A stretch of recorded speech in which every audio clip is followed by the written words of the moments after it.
Alright, today we're raking with a new 4020. Well, not new, newer. And a New Holland bar rake. This is the hay that we cut the other day. Now, this is going to be made into square bale. Some of it might be made into round bales. We don't know, depending on the weather. And as you can probably see behind me, it's not clear blue sky. It's fairly cloudy, but the sun is peeking out a little bit above me. Anyway, thanks for watching.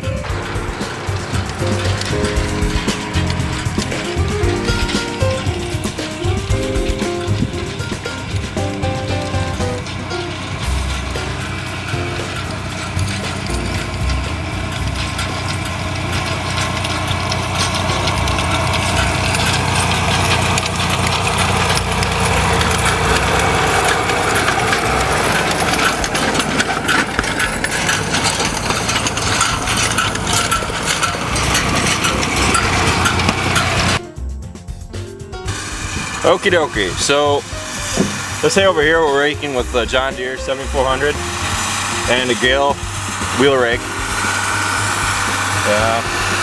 This is my personal favorite rake because you don't have to go over every single time and rake it together. You can just group them in one pass. It's a lot nicer.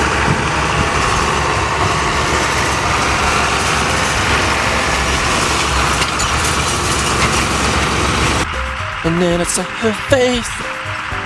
Now I'm a believer. Something, something, something. I'm really bad at singing.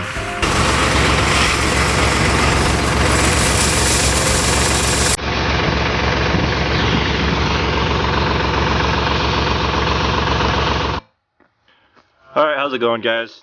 I figured I might as well do a little one-on-one with you in this video. So, anyway, I'm going to show you the differences between wetter hay and drier hay. Now, we don't have any real wet stuff today because this hay's been sitting out for a while and it hasn't rained recently on it, so well, it hasn't rained at all on it. So anyway, this is more what hay will look like when it's wet and it hasn't dried out right. It'll still be green, and a lot of times there'll still be moisture sitting on it when you flip it over. Those are the spots that make about 120 pound bales, square bales. They're really heavy. So anyway, that was your wet hay. Now this is what dry hay is like. When you hold it, it can just crunch, and basically it just falls apart.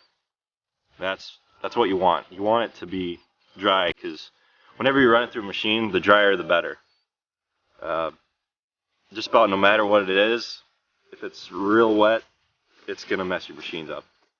Now, when you're chopping, it can be a little bit more wet than what's necessary. You can chop it a day earlier than normal. That's just because the chopper can take a little bit higher moisture and it doesn't really hurt it so much. But when you're round baling, you want it to be dry, because if there's too much moisture in it, then the bales will start to rot. And same way with square bales. Now, the real important one that has to be dry is square bales, and that's what this hay is going to be made into. The reason small square bales have to be dry is because if you put them into the barn and they're a little wet, they can start a fire just like that. It's just from all the heat and the...